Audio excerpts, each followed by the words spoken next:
sad words of tongue and pen, the saddest are these, it might have been. So says the poet, John Whittier. In other words, of all the sad things ever spoken or written, the saddest is, I regret. Do you regret? Do you regret? Yeah, everybody regrets. But do you hold on to your regret? I am a champion regretter.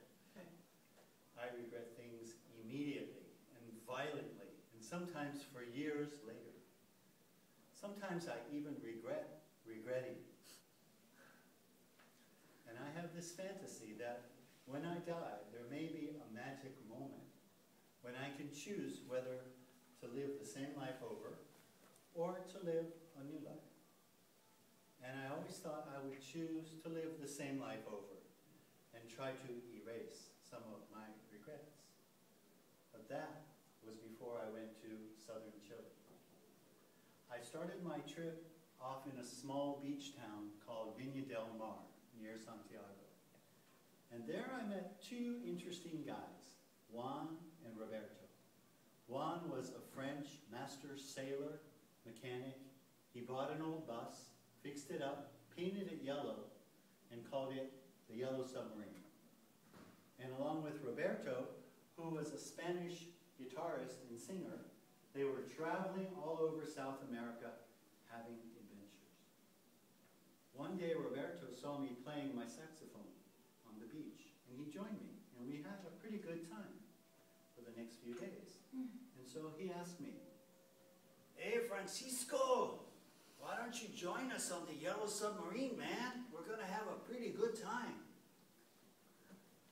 "You know, Roberto, I'd like to, but I have this airplane ticket to go to southern Chile. It costs $500.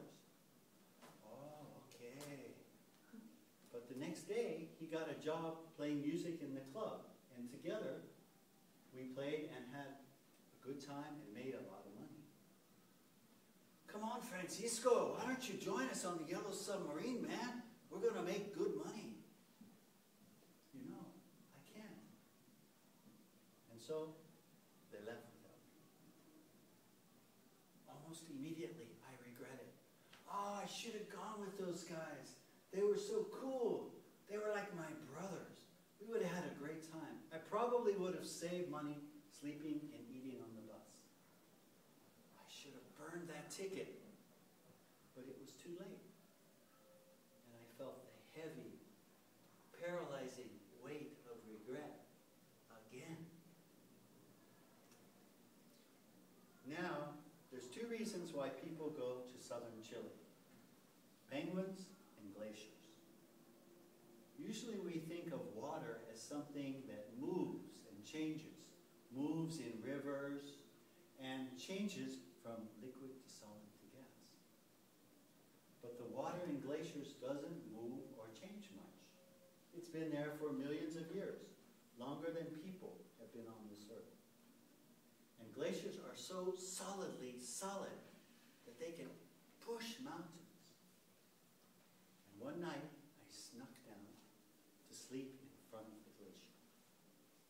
But I didn't sleep much because all night long, huge chunks of ice were crashing into the sea. And even though those chunks were just the smallest infinitesimal part of the entire massive glacier, they sounded like thunder. And it made me think of my thunderous regret. About that time, I got a message from Roberto. "Hey, Francisco, what's going on in southern Chile, man? Give us a report." At first, I felt regret.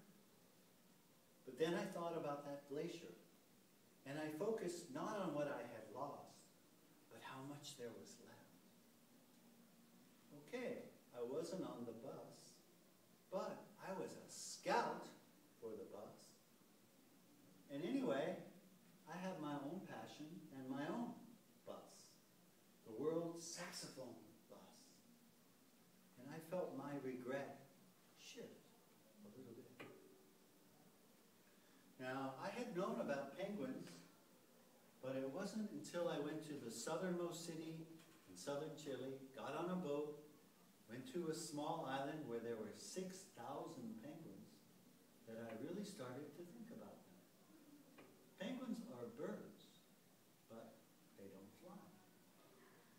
They've completely changed their nature and adapted to a new environment. And while penguins may not be the greatest walkers in the world, they're probably the cutest walkers in the world. And anyway, they get the job done. They go every day to their nest, 4 kilometers back and forth, because they have no enemies on the land. But what you might not know about penguins is that they are champion swimmers. They can swim up to 45 kilometers in the water, and they can zigzag better than almost any fish. And one day, I couldn't resist playing my saxophone for the penguin. There was 8 of them walking to their nest, and I started playing, and they stopped. And they made a semicircle, and they listened for a while. And they went on their way. Later, I saw some penguins hooting rhythmically.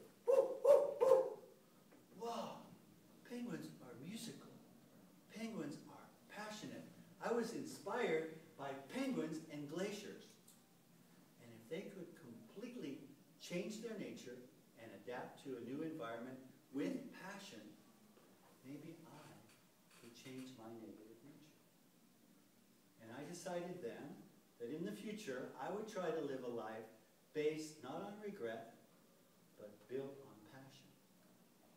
And if I get a chance to pick my next life, I will choose to be a penguin living on a glacier. Friends, if you can't fly like an eagle, maybe you can swim like a penguin. And if your life doesn't flow, then let go like a glacier. And you too